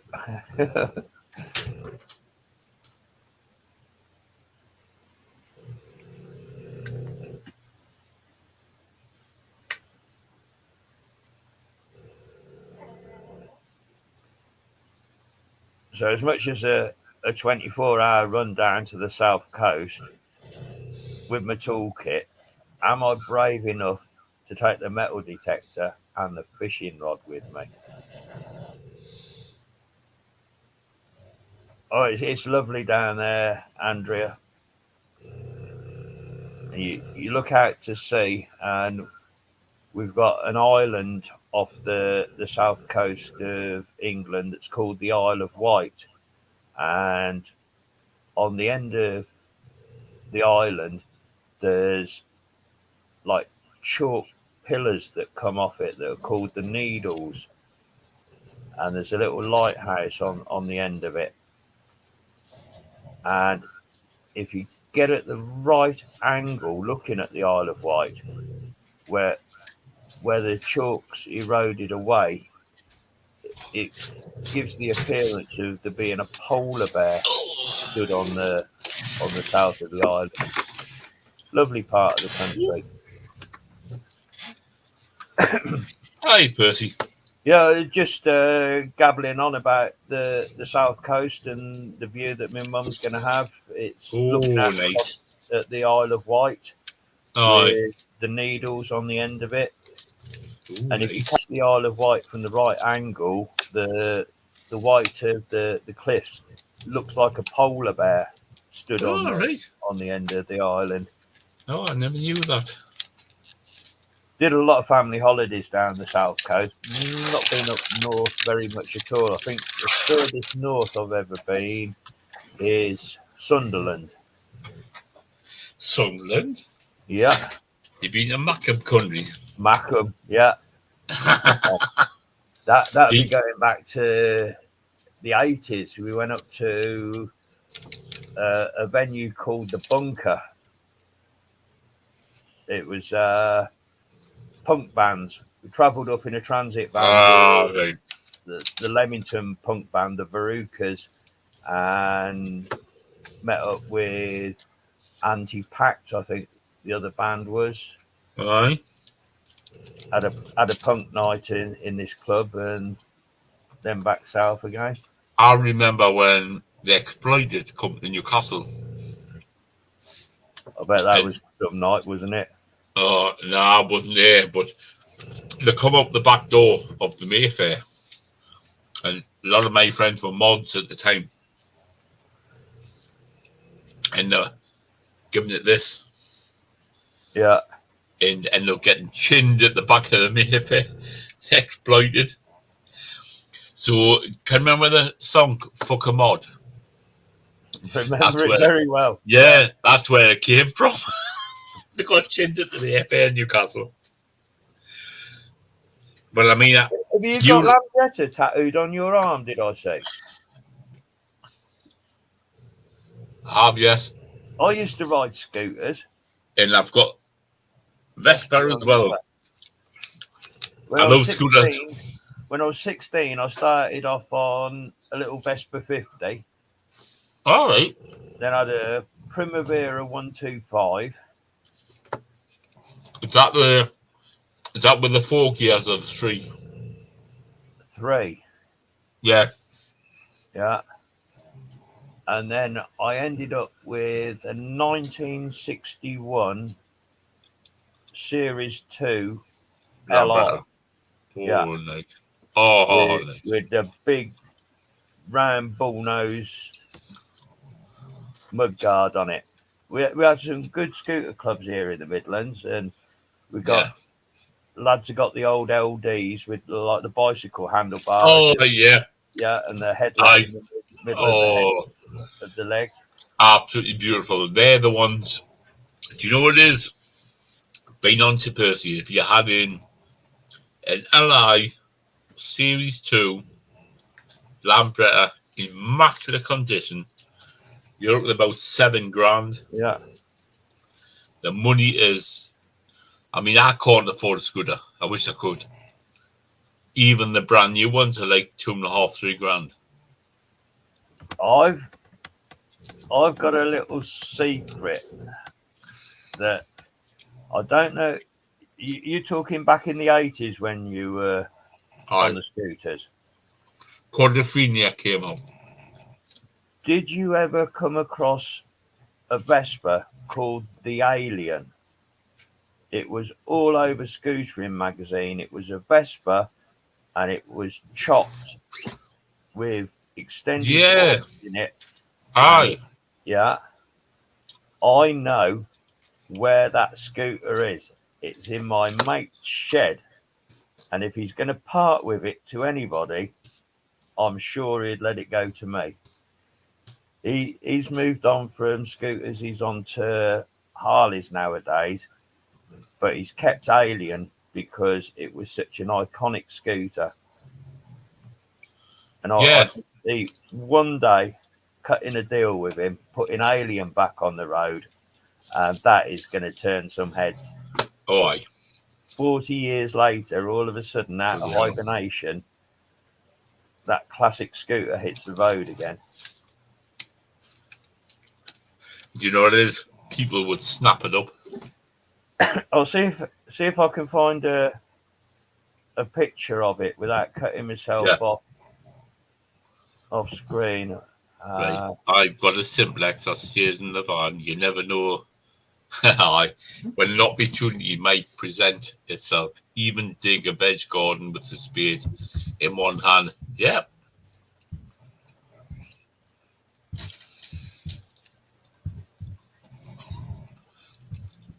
So, Andrea, are you coming on live next week? Everybody's welcome. Come on. Talk about what you want. Ask advice. People will be on live and people will give you advice. No problem. But yeah, I love scooters.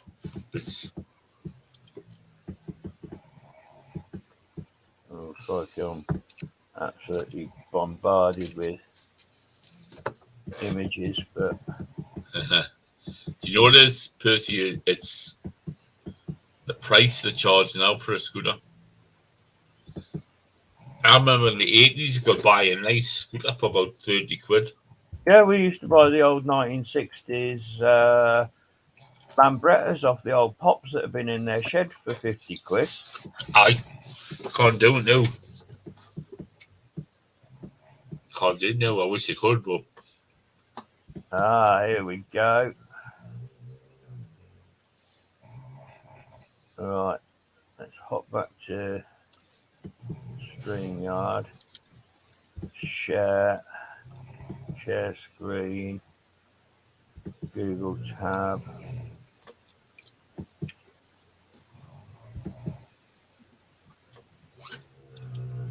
That coming through? Oh, yes, I remember that one. That's in my mate's shed. Yeah. What a waste. Needs to come back on the road. It's got the iron cross mirror, the back light's an iron cross light on there. And it's all sort of ribbed like the alien spaceship. You need to get it back on the road.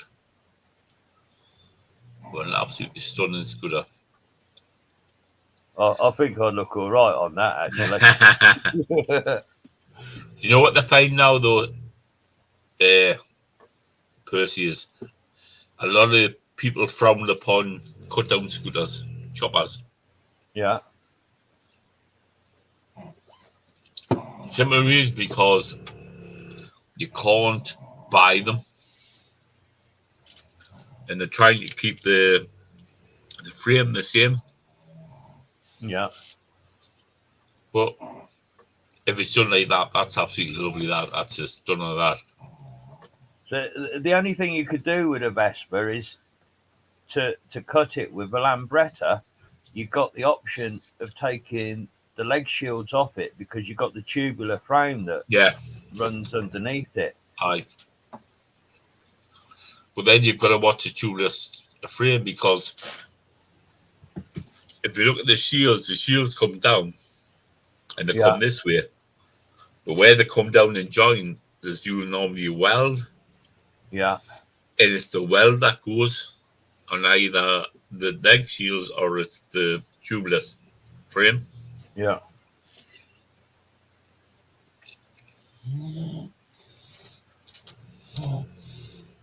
I've got a mate. He races them still. All right. I can't think what they are. They're not Vespers and Lambrettas. What the hell? Not the autos, is it? No. They begin with a letter S. Oh, crikey. Recall.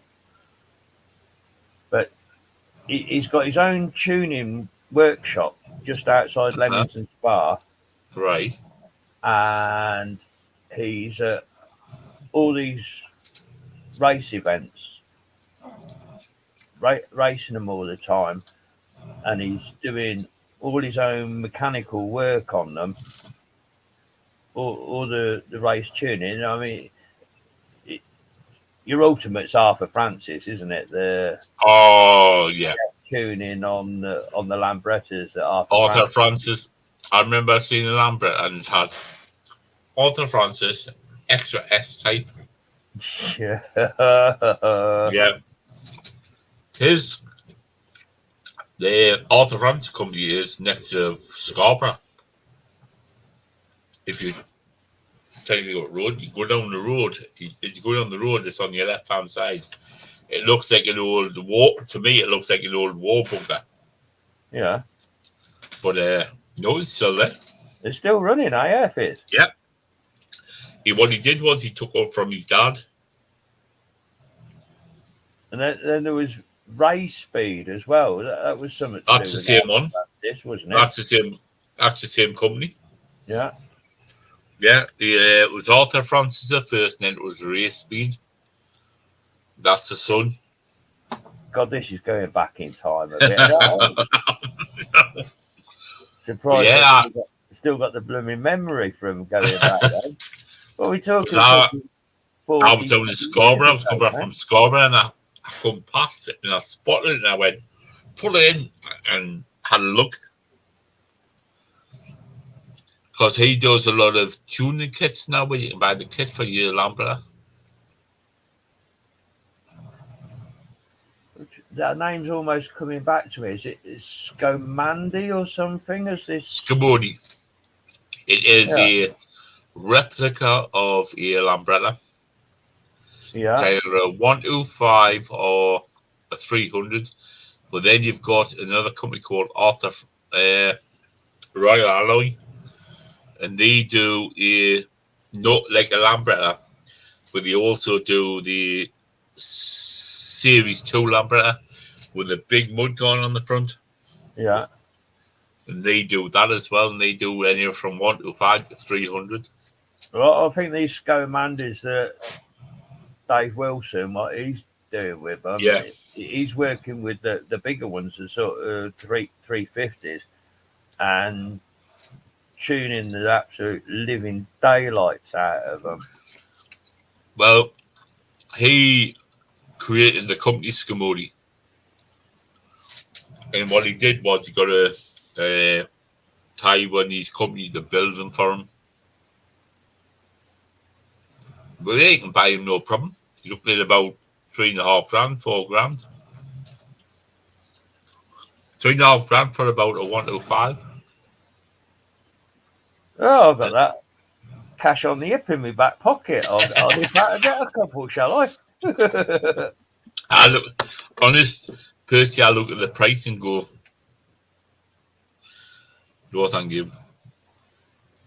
Do you know what it is? If I was going to go out and buy a scooter now, Percy, I'll be honest with you, I would buy a Gilera Fugo 500. And basically, it is a 2 wheels at the front, which when you go around the corner, they give it this. Yeah. And you only need a car driving license to put people on the back. Yeah, because it's a 3-wheeler, isn't it?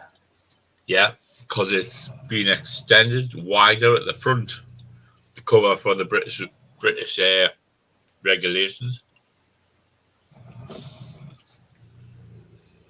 But then you're looking at about $9,000 for it.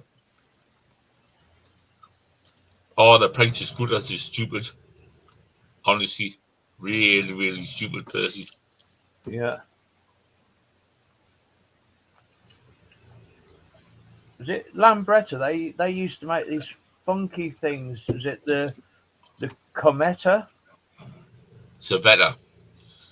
No. The Cervetta, that was the Spanish version of the Lambretta. Lambretta the Vega.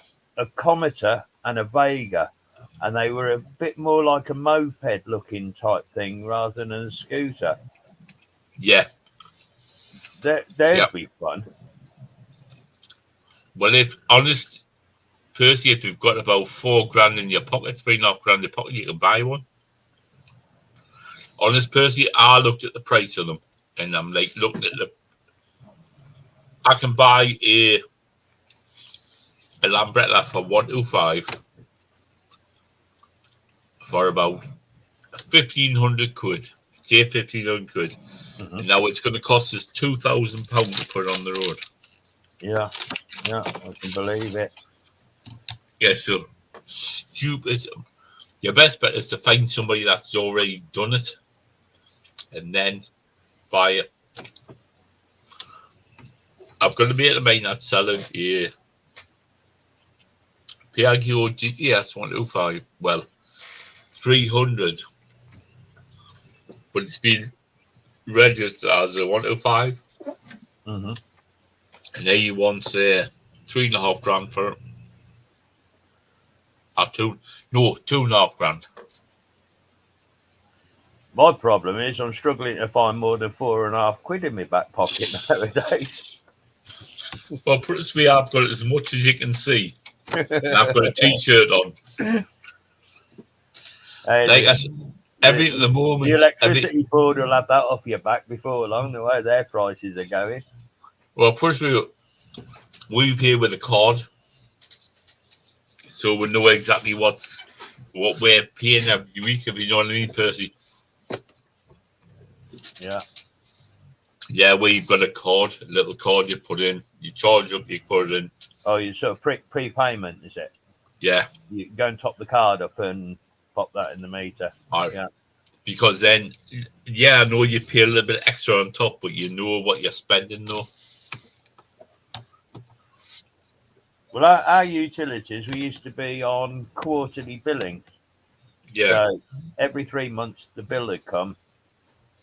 And then if you hadn't got the money on the day, you got 2 weeks until the red letter comes. And then you got 2 weeks until the final demand comes. Yep. So somewhere between the start to finish, you got payday. So you could pay it off.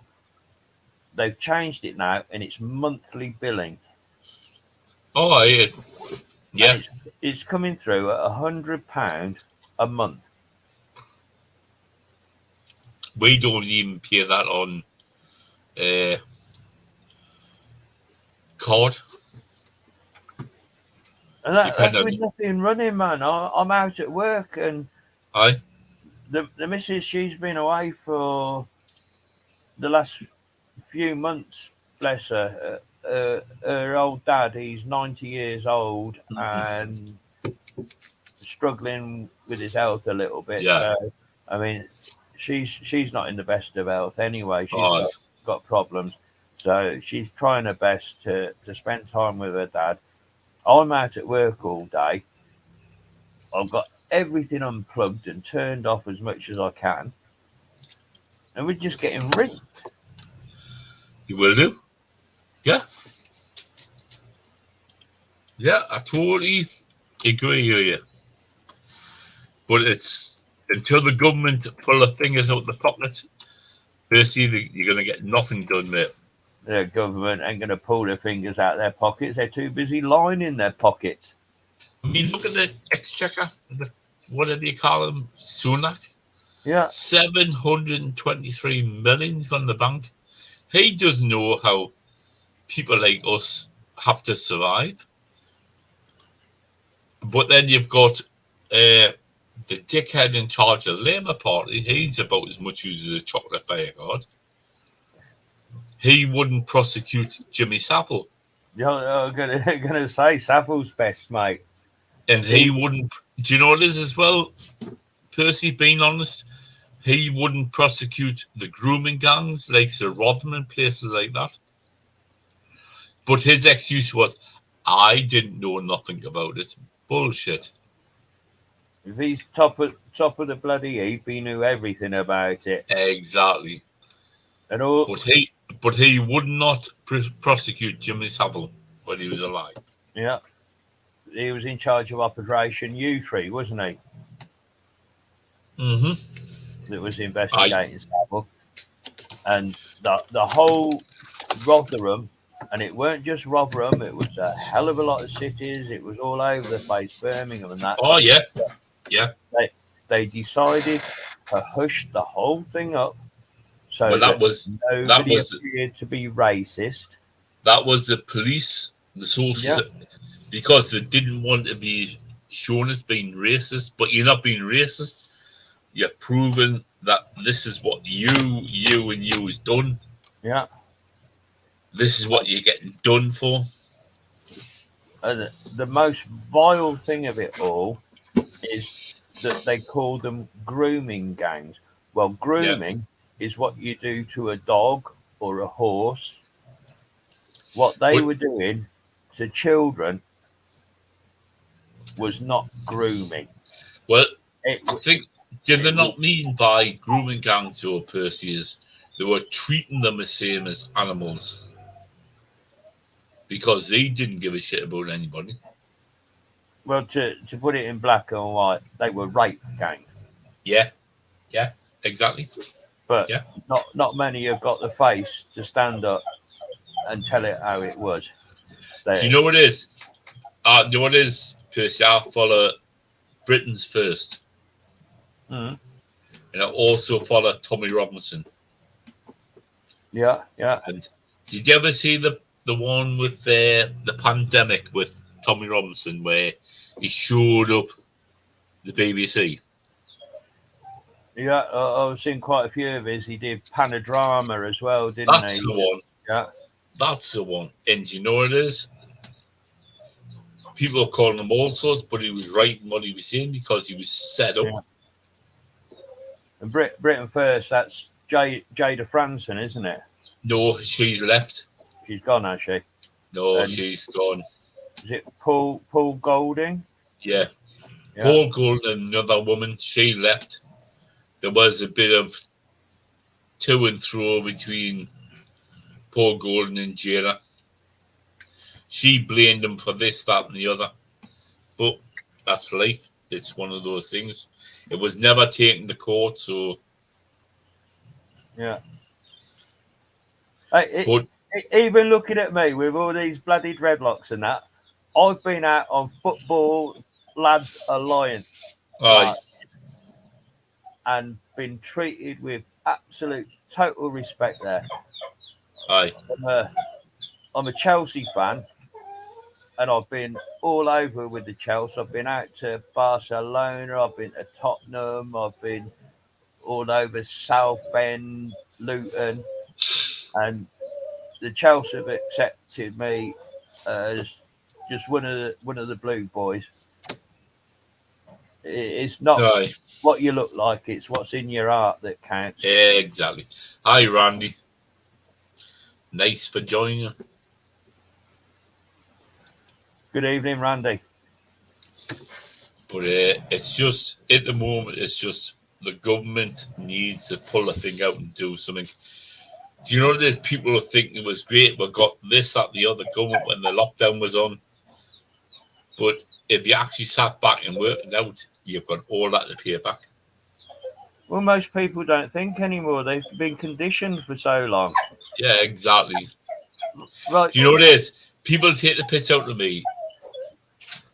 Like I said before, I'm a Satanist. But I'm a member of the what do you call it? No, this is my mind's gone. I'm a member of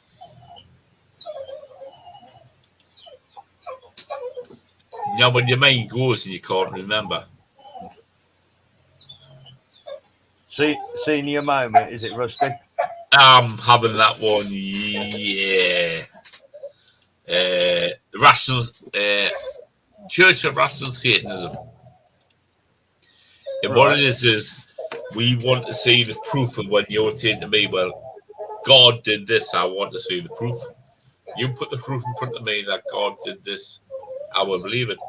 But what we do is we are the only God that I see is when I look in the mirror, myself. Everybody else, when you look in the mirror, you will see a God. You can only decide what destiny you're going to do. You know what I mean? Yeah, absolutely. So you have two. We realize you have two paths. Satanism is exactly the same with every other one. Is you have the right-hand path where you can follow the church, or you can have a left-hand path and you follow your own life choices. Yes. The only way you're going to live in this world. But then join Judaism, which are combined with Satanism, is you sit back, have a joint, have a drink, enjoy your life, and fuck everybody else. Well, my hometown's Leamington Spa. All right. Leamington Spa spawned the great beast, Aleister Crowley. Oh, right. I know who you mean. Yeah. Yeah. He brought some books out which were talked about a lot. But then he had a lot of skeletons under the closet. Yeah, he had the temple at Thelema in Italy, didn't he? Yeah. Designed his own Thoth tarot deck. Yeah. And there was, I didn't really want to say it, but there was other naughty things he did. Oh, yes. Yeah. He brought some brilliant books out, but he did a lot of naughty stuff in the meantime, which now he would have been put in prison for. Mm-hmm. Yeah. On a personal level, my spiritual and religious beliefs are the old European ways. If I was to put a name to it, I'd call myself an Odinist. Yeah, I know what you mean. Yeah. I believe in the old Norse and Germanic gods. Aye. That's all related to nature and the environment. And do you know this, Percy? I never slag anybody off for religion. All I say to a lot of when they come to the door is, I don't want to know. I don't want religion put down my throat. I'll stand and talk to them. I mean, I've had me wife's great. She'll open the door and she'll go, and they'll go, Mormons or whatever, and she'll go, oh, you want to speak to your husband? And then I've got to go out and sort them out. And I love it. I really, I did. I lived in a flat in Long Benton and I had a pentagram about this big, but it was an inverted pentagram. Witches have the pentagrams where the top goes like that. Yeah. Inverted is. Mm-hmm. Yeah. And Joe, and I went, right. I went, that on my door. Do you know what it means? I went, no. I went, that's a pentagram. And they went on and on and on. I went, right. They went, what are you going to do when our God gets rid of everybody else? I went, whoa, hold on. I says, your God and everybody else is blamed Satan for things. What are you going to do when Satan takes over everything? Your God's not going to do anything. And their faces just dropped and drained the colour. And Jehovah's Witnesses, I love Jehovah's Witnesses. And they go, would you like a book? I went, no. And they go, why? Because your fingers go through the paper when you wipe your arse with it.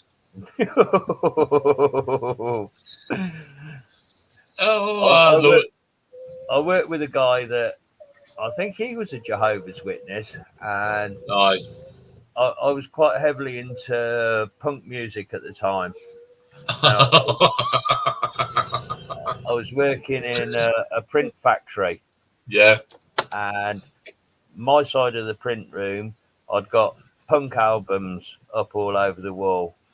And there was a Veruca's album called Another Religion, Another War.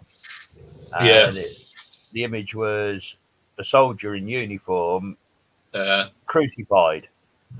And he came in and saw all this and went to speak to the boss and said, I can't work here, not with all this idolic imagery all over the walls. It's just so offensive to me. For fuck's sake. I mean, every war that's ever been fought has been over some kind of religious fallout between one tribe and another.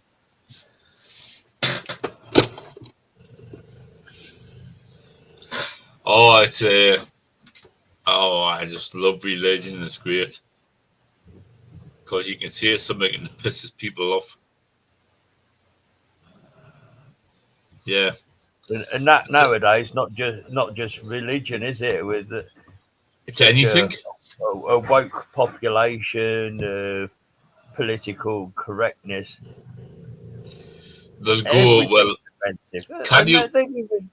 They've even changed the law, haven't they? That you can go on record for something like non-criminal hate speech or something. That you said something that upset somebody's foo-foo. It boils down to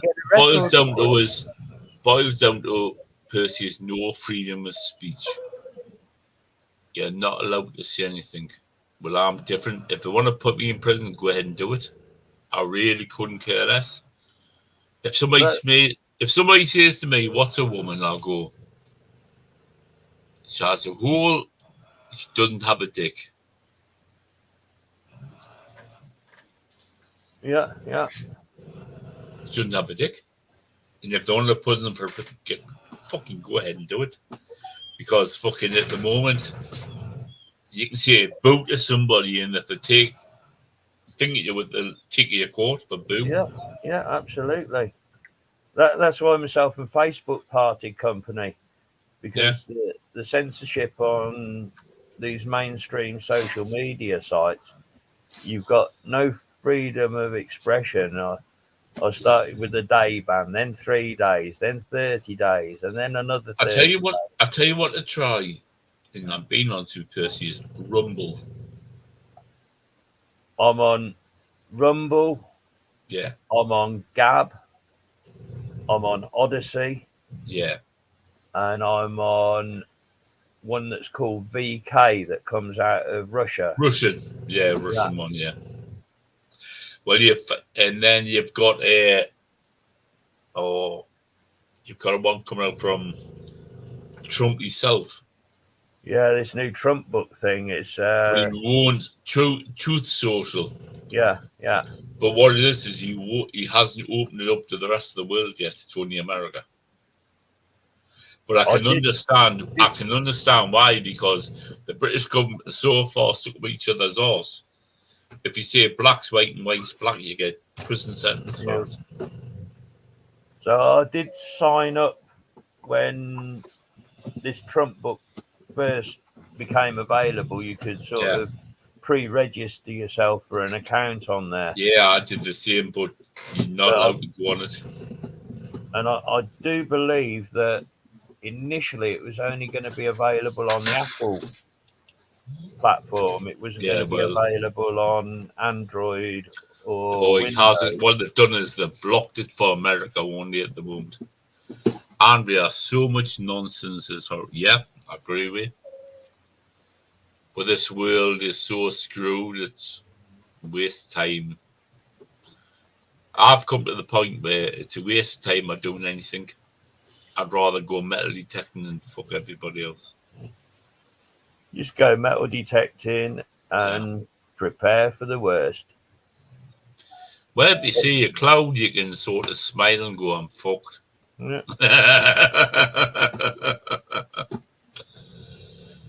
Every time I go shopping, I buy what I want for that shop, and then I buy a couple of extra cans or something, a couple of tins of soup, or a couple of tins of beans, or Irish stew. Well, put it way, Percy, the way things are going, mate, you're totally right in what you're saying.